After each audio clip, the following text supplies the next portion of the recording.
السلام علیکم ورحمۃ اللہ وبرکاتہ۔ امید ہے کہ آپ لوگ خیریت سے ہوں گے۔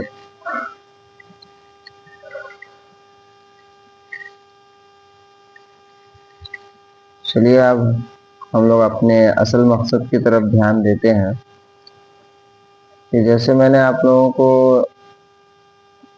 اس سے پہلے پڑھایا تھا، تختی نمبر 1، 2، 3، 4، 5، یہ 5 تختی آپ لوگوں کی پڑھائی ہو چکی ہے الحمدللہ۔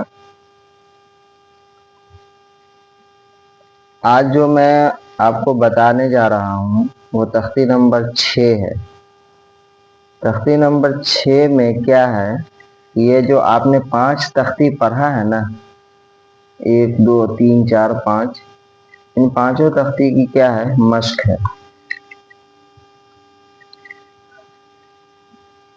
اوپر میں لکھا بھی ہوا ہے تختی نمبر 6 مشق حرکات و حروف مدہ و حروف لین۔ حرکات کی بھی مشق ہے، حروف مدہ کی بھی مشق ہے، اور حروف لین کی بھی مشق ہے۔ آپ جو یہاں اس اسکرین کے اوپر دیکھ رہے ہیں، یہ والا تختی نمبر 5 مشق حرکات و حروف مدہ و حروف لین، ان میں کیا ہے، ان ساری تختیوں کا مشق ہے۔ چلیے اس کو ہم باری باری سے سمجھتے ہیں کہ یہاں پر جو دیا ہوا ہے با زبر با، ان کے اندر 2-3 بات کو سمجھنا ہے۔ کیا ہے کہ جیسے آپ کہیں گے کہ تختی نمبر 3 کا مشق ہے، 1، 2 کا تو ہے نہیں، تو میں آپ کو سمجھاتا ہوں کہ تختی نمبر 1 میں کیا پڑھا تھا، مفردات۔ تختی نمبر 1 میں کیا پڑھا تھا آپ نے، مفردات۔ مفردات کسے کہتے ہیں، تو الگ الگ حرفوں کو مفردات کہا جاتا ہے۔ تو آپ یہاں پر دیکھ رہے ہوں گے کہ با الگ ہے، یہ با الگ ہے، سارے حروف الگ ہیں، یہ بھی الگ ہے، یہ بھی الگ ہے، یہ سارے کے سارے کیا ہیں، الگ ہیں۔ تو اس میں ان باتوں کی سمجھ میں آتی ہے نا۔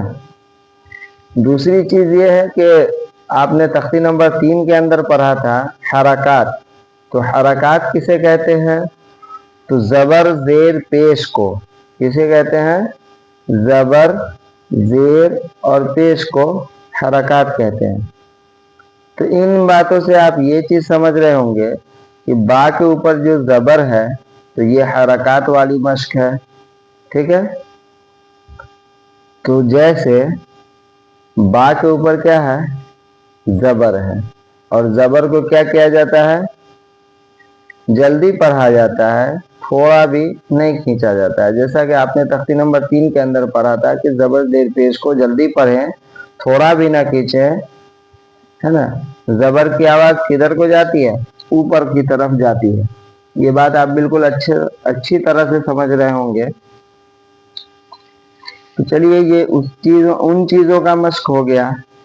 اور با کے اوپر خرا جبر ہے، تو یہ خرا جبر کن کا مشق ہے، یہ خرا جبر آپ نے جو پڑھا تھا مشق حرکات، اور اس کے بعد آپ نے پڑھا تھا یہ حروف مدہ۔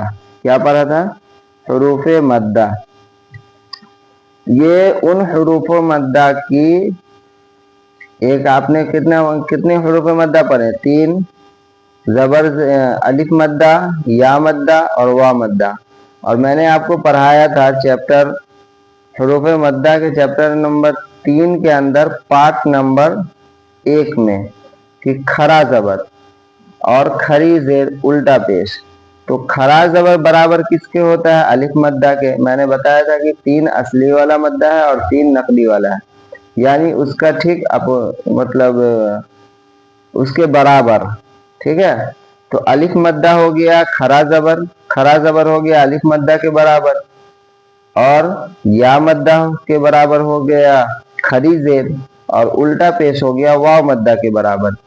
یعنی تختی نمبر 3 کے اندر حروف مدہ تو 3 ہے، لیکن کھڑا زبر، کھڑی زیر، उल्टा पेश, ये तीनों जो है उन्हीं के बराबर खींचा जाता है, यानी एक अलिफ के बराबर उसको भी खींचना है। तो यहाँ पर पढ़ने का तरीका क्या होगा, बा के ऊपर खरा जबर है, खरा जबर बराबर किसके होता है, अलिफ मद्दा के। इस वजह से खरा जबर को क्या करेंगे, एक अलिफ के बराबर खींच कर पढ़ेंगे। जैसे बा खरा जबर बा, कैसे पढ़ेंगे, बा खरा जबर बा, यहाँ पर आप देख रहे होंगे बा खरा जबर बा। बात समझ में आ रही है। आगे में देखिए बा अलिफ जबर बा, है ना। अब देखिए यहाँ पर इन दोनों को लेकर के हम समझाते हैं आपको, ठीक है। बा के ऊपर आपने क्या पढ़ा, खरा जबर, ठीक है। और ठीक उसके आगे ये क्या है, अलिफ मद्दा का एक कायदा है। यहाँ पे किसका कायदा है, अलिफ मद्दा का। क्यों, क्योंकि अलिफ से पहले जबर है।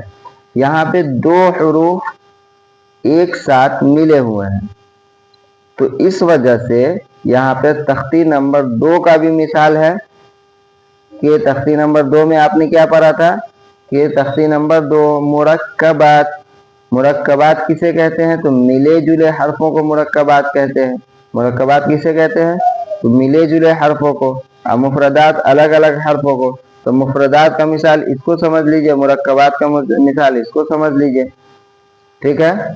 तो यहाँ पर दो हरफ एक साथ है, तो ये तो वहां की मिसाल है। दूसरी मिसाल इसी के अंदर और भी है कि तख्ती नंबर 4 की मिसाल है, यहाँ पर है कि बा अलिफ जबर बा। तख्ती नंबर 4 में आपने क्या पढ़ा था, हुरूफ मद्दा का कायदा पढ़ा था। किसका कायदा, हुरूफ मद्दा का कायदा। हुरूफ मद्दा किसे कहते हैं, तो अलिफ से पहले जबर होगा तो क्या होगा, अलिफ मद्दा। तो अलिफ मद्दा को क्या किया जाता है, एक अलिफ के बराबर खींचा जाता है। क्या किया जाता है, एक अलिफ के बराबर। ठीक उसी तरह से बा के ऊपर यहाँ पे है, बा के ऊपर खरा जबर है। बा के ऊपर खरा जबर को भी क्या किया जाता है, एक अलिफ के बराबर खींचा जाता है। तो ये दोनों सेम हो गया। उम्मीद है कि आप समझ रहे होंगे। इतना डिटेल में अच्छे से समझा रहा हूं, आप इंशाल्लाह इस चीज को समझेंगे तो बहुत अच्छा रहेगा। बा जबर बा, बा खरा जबर बा, बा अलिफ जबर बा, बा जेर बी, बा खरी जेर बी, बा या जेर बी। ये हो गया या मद्दा का मिसाल, ये दोनों, ठीक है। बा खरी जेर बी बराबर किसके है, बा या जेर बी के, ठीक है। अब ये देखिए ये अलग तख्ती का है। ये कौन सी तख्ती का है, आप बता सकते हैं, कमेंट में करके बताएंगे ये कौन सी तख्ती का है। ये है बाया जबर बई। किसका है, बाया जबर बई है। तो ये कौन सी तख्ती है, तख्ती नंबर 5।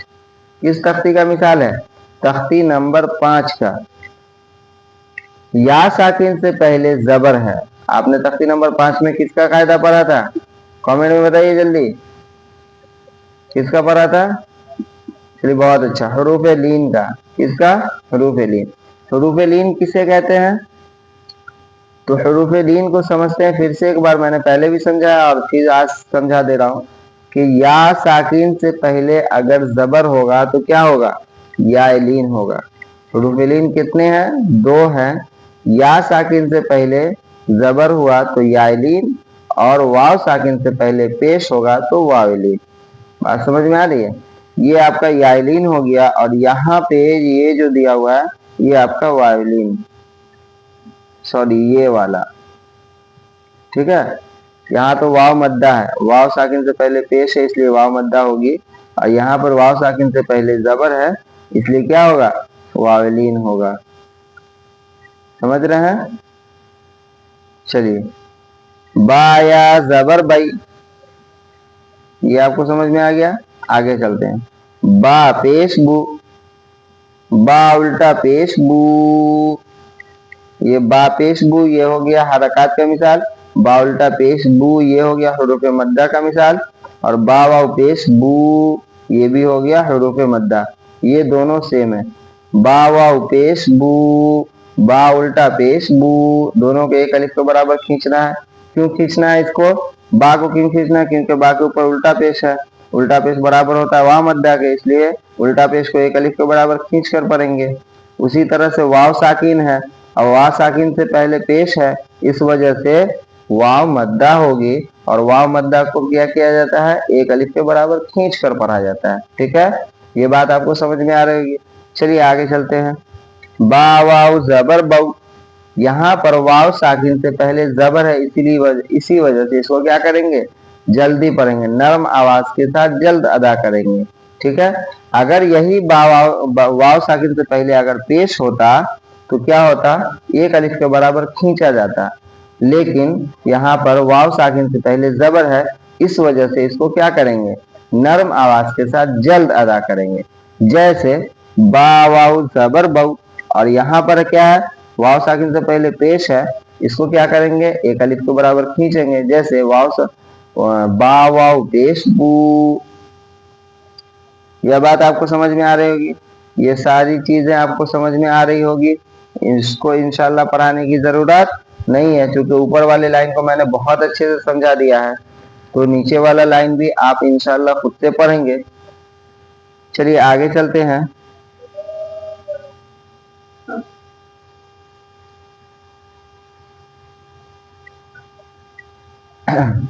देखिए यहाँ खलक क्या है, खलक, खलक,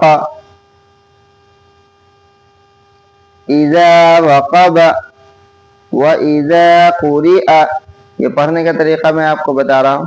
खलक, यहाँ पे सबको जल्दी पढ़ना है, क्योंकि सबके ऊपर जबर है, सारे हुरूफ के ऊपर क्या है, जबर है, और जबर को क्या करते हैं, जल्दी पढ़ते हैं। इज़ा वक़ब, यहाँ पर हमजा को जल्दी पढ़ना है। जैसे क्यों, क्योंकि हमजा के नीचे जेर है। जा, जाल अलिफ जबर जा, इसमें अलिफ लग गया, इस वजह से इसको क्या करेंगे, अलिफ से पहले जबर हो गया, और अलिफ से पहले जबर होगा तो क्या होगा, अलिफ मद्दा होगा, इस वजह से इसको क्या करेंगे, अलिफ मद्दा को एक अलिफ के बराबर खींचेंगे। इज़ा, वाव के ऊपर जबर है, जबर को क्या करेंगे, जल्दी पढ़ेंगे, इसलिए इज़ा व, काफ के ऊपर भी जबर है, इसलिए जबर को जल्दी पढ़ेंगे, बा के ऊपर भी जबर है, इसी वजह से बा को भी जल्दी पढ़ेंगे। जैसे इज़ा वक़ब, इज़ा वक़ब व इज़ा कुरिअ, वाव को जल्दी पढ़ेंगे, हमजा को जल्दी पढ़ेंगे, और जाल अलिफ जबर जा, अलिफ लग गया, इस वजह से क्या होगा, जाल खींचा जाएगा, जाल अलिफ जबर जा, अलिफ से पहले जबर है, इसलिए इस वजह से खींचा जाएगा। और काफ के ऊपर क्या है, पेश है, इस वजह से काफ को जल्दी पढ़ेंगे। रा के नीचे जेर, इस वजह से रा को भी जल्दी पढ़ेंगे, और हमजा के ऊपर भी जबर है, इस वजह से हमजा को भी क्या करेंगे, जल्दी पढ़ेंगे। तो व इज़ा कुरिअ, व इज़ा कुरिअ, आपने तख्ती नंबर 2 ही के अंदर जो मिले जुले हर्फ है, उसके सबसे लास्ट में, आखिर में, आप अपनी किताबों में देखिएगा, सबसे आखिर में लिखा होगा हमजा की 3 शक्लें। तो हमजा अलिफ की शक्ल में, हमजा या की शक्ल में, हमजा वाव की शक्ल में। तो उसको समझाने का मतलब यह है कि कभी कभी कुरान में आपको आता होगा, हमजा के ऊपर, अलिफ के ऊपर हमजा रहता है और उसके ऊपर जबर रहता है। फिर देखते होंगे या के ऊपर भी हमजा रहता है और हमजा के ऊपर जबर रहता है। फिर देखते होंगे कभी कि वाव के ऊपर जबर रहता है और उसके ऊपर हमजा रहता है और उसके ऊपर भी जबर रहता है। तो अलिफ या वाव इन तीनों को नहीं पढ़ेंगे, बल्कि उसके ऊपर में जो हमजा रहता है उस हमजा को जबर के साथ मिक्स करके पढ़ेंगे। ठीक है, ये बात आपको समझ में आ रही होगी। वकवाइब, वकवाइब फी जीदिहा, फी जीदिहा, या साकिन से पहले जेर है, इसलिए या मद्दा होगी, या मद्दा को एक अलिफ के बराबर खींच कर पढ़ेंगे। फिर दूसरा सेम उसी तरह से, या साकिन से पहले जेर है, इस वजह से या मद्दा होगी, या मद्दा को एक अलिफ के बराबर खींच कर पढ़ेंगे। दाल के नीचे जेर है, जेर को जल्दी पढ़े, थोड़ा भी ना खींचे। मारूफ पढ़े, मारूफ पढ़े, मजहूल आवाज से बचे। इसमें इस लफ्ज का इस्तेमाल इस वजह से किया जाता है कि अक्सर लोग बाद में, मतलब अक्सर लोग यहाँ पे ये गलती कर जाते हैं कि दाल जेर दे बोलते हैं। क्या बोलते हैं, दाल जेर दे। तो दाल जेर दे नहीं होगा, ये उर्दू का लफ्ज है दाल जेर दे, और अरबी का लफ्ज होता है दाल जेर दी। क्या होता है, दाल जेर दी। अब आप ये समझ रहे होंगे कि दाल जेर दी, दी अगर बोलेंगे तो यानी या लगेगा, दाल या जेर दी। नहीं, बात आप यहाँ पर ये समझेंगे कि मैंने आपको क्या बताया था कि जेर को जल्दी पढ़ा जाता है और या साकिन को खींचा जाता है। तो अगर हम उसको वहां पर फर्क इस वजह से आपको पहचानना होगा कि दाल जेर दी तो गोया कि इसको जल्दी पढ़ेंगे, और अगर खींची हुई अल्फाज होगी समझ तो उसको समझ जाइए कि ये या मद्दा वाली है, या तब यहाँ पे या लगा हुआ है, दाल या जेर दी। समझ में आ रही है? और अगर जेर के साथ होगा तो सीधे क्या बोलेंगे, जल्दी पढ़ेंगे इसको, दाल जेर दी। हा अलिफ जबर हा, यहाँ पर भी खींचेंगे, क्यों? क्योंकि अलिफ से पहले जबर है, इसलिए क्या होगा, अलिफ मद्दा होगा। अलिफ मद्दा को क्या किया जाता है, एक अलिफ के बराबर खींचा जाता है। तो फी जी दी है, बात समझ में आ रही होगी आपको। आगे चलते हैं, यकूलु फ़अक़रूहा ला यमूतु फीहा मआरिबु। ये चीज आपको बिल्कुल अच्छे से समझ में आ रही होगी। ये जो नूरानी कायदा है ये कुरान पाक का छोटा छोटा लफ्ज यहीं पे डाला हुआ है ना। वक़वाइब वइज़ा क़ुरिअ वक़वाइब इज़ा वक़ब ख़लक़, ये सारी चीजें कहाँ, ये कुरान से ही लिया हुआ है। कुरान का छोटा छोटा हर्फ आपको यहाँ पर समझाने के लिए दिया हुआ है।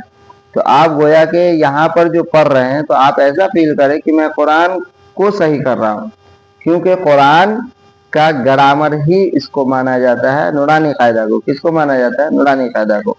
तो आप इस बात का भी ख्याल रखेंगे, जितना अदब व एहतराम आप कुरान का करते हैं उतना ही अदब व एहतराम आपको इस किताब यानी नूरानी कायदा का भी करना होगा।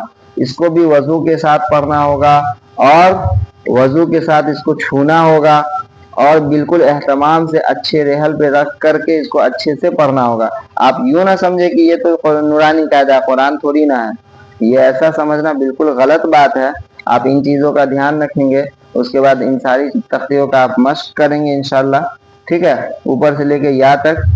फिर इंशाल्लाह मैं आपको नेक्स्ट वीडियो में आपको बताऊंगा कि तख्ती नंबर 7 को कैसे पढ़ेंगे। अभी फिलहाल आज के लिए इतना ही। अस्सलामु अलैकुम व रहमतुल्लाहि व बरकातुहू।